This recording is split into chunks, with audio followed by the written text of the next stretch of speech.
ఒకసారి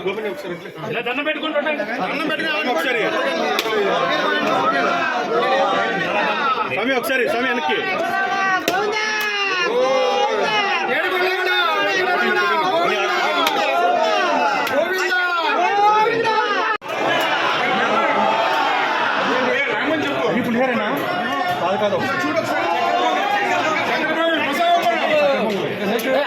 ఒకసారి అందరికీ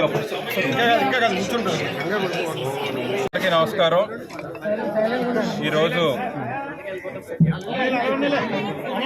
వెంకటేశ్వర స్వామి ఆలయాల్లో పూజలు నిర్వహించాలని వైఎస్ఆర్ కాంగ్రెస్ పార్టీ అధ్యక్షులు మాజీ ముఖ్యమంత్రి వర్యులైనటువంటి జగన్మోహన్ రెడ్డి గారి పిలుపు మేరకు, ఎందుకంటే ఒక రాజకీయ దుర్బుద్ధితో ఈ కూటమి ప్రభుత్వం ఏదైతే ఉందో కుట్రలతో కుతంత్రాలతో తిరుమల తిరుపతి దేవస్థానం ప్రతిష్టతని దిగజార్చే విధంగా ముఖ్యమంత్రి చంద్రబాబు నాయుడు గారు చేసినటువంటి వ్యాఖ్యలు ప్రపంచవ్యాప్తంగా ప్రసిద్ధి గాంచినటువంటి తిరుమల తిరుపతి దేవస్థానం వెంకటేశ్వర స్వామి అలాగే లడ్డూ ప్రసాదం ఏదైతే ఉందో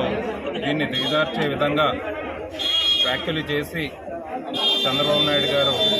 100 రోజుల పరిపాలన సంబరాలకి చెప్పుకునేందుకు ఏమీ లేదని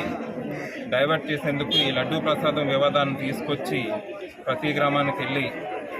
ఈ సంబరాలు చేసుకోవడం కానీ, అలాగే ఇటువంటి కుతంత్రాలతో దాదాపు 3 సార్లు ముఖ్యమంత్రిగా చేస్తున్నటువంటి వ్యక్తి చేయడాన్ని నిరసన వ్యక్తం చేస్తూ మా పార్టీ అధినేత జగన్మోహన్ రెడ్డి గారు పిలుపు మేరకు రాష్ట్ర వ్యాప్తంగా అన్ని వెంకటేశ్వర స్వామి దేవాలయాల్లో అన్ని నియోజకవర్గాల్లో వైఎస్ఆర్ కాంగ్రెస్ పార్టీ నాయకులు పెద్ద ఎత్తున పాల్గొని ఈ కార్యక్రమాన్ని నిర్వహించడం జరిగింది. దానిలో భాగంగా అనకాపల్లి నియోజకవర్గంలో కూడా అనకాపల్లి పట్టణ వైఎస్ఆర్ కాంగ్రెస్ పార్టీ అధ్యక్షులు జానకి రామరాజు గారి ఆధ్వర్యంలో కార్యక్రమానికి, అలాగే పెద్దలు దంతులూరి దిలీప్ కుమార్